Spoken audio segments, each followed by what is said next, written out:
Hi, and welcome to Made for This Fabrication Farm. This is our first fish farm. We never planned to actually build this farm.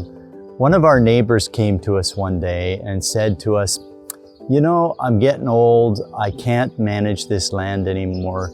Would you buy this land from me so that I can build a house for my granddaughter?" And we didn't want to buy it, but our staff came to me and said, "You know, we need a place to actually measure and test our equipment to make sure that it floats. We've got fish equipment, we don't know that it floats. And so we needed a place to test, and this land would be close and easy to use." So we decided that we would buy the land and we would dig some ponds and we would turn them into a number of ponds here so that we could actually grow fish. Initially, we just wanted to test equipment.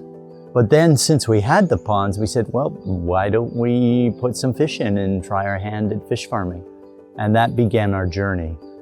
Today, we have 3 farms, and those 3 farms produce over 100,000 fish, mainly tilapia, but we do have a variety of other fish as well. Tilapia is our biggest producer, most robust crop, and we grow it here on this farm as we do on our other farms. Here we are using in-pond raceway systems primarily to raise the fish. We start off with an in-pond raceway system, put 4,000 fish into it, and then after 3 months we separate out half of the fish. And then after another 3 months, at the 6-month point, we separate out another 1,000 fish.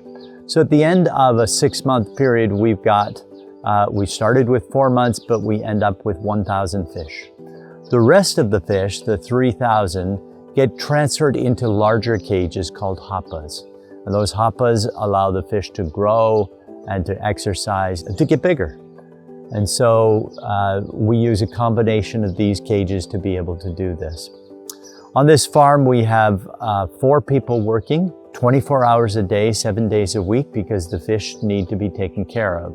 The fish eat during the daytime, but at nighttime, we need to make sure that the equipment continues to run because they need oxygen.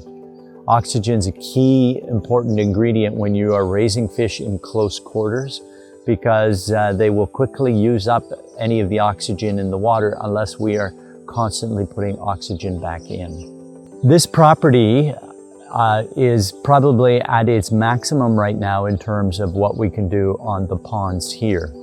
However, we are introducing and experimenting with aquaponics here. Behind me, you can see a number of fish raceways, but you can also see a very long section where there is a section we use for aquaponics, for raising up plants in those sections. And this is where we are experimenting with this, and this will become our future. As we grow and expand into other facilities, we will have to consider how we grow and expand those facilities in terms of shop, fish farm, and other capabilities. We are, for example, planning in this space to put in a market. Right where we're standing here, right to my left, there's going to be a space for a market for fish and vegetables to be sold. We also hope to put in over there a water filtration system, which will bring people into the community for water, to buy vegetables, and to be part of the growing community effort that we have here.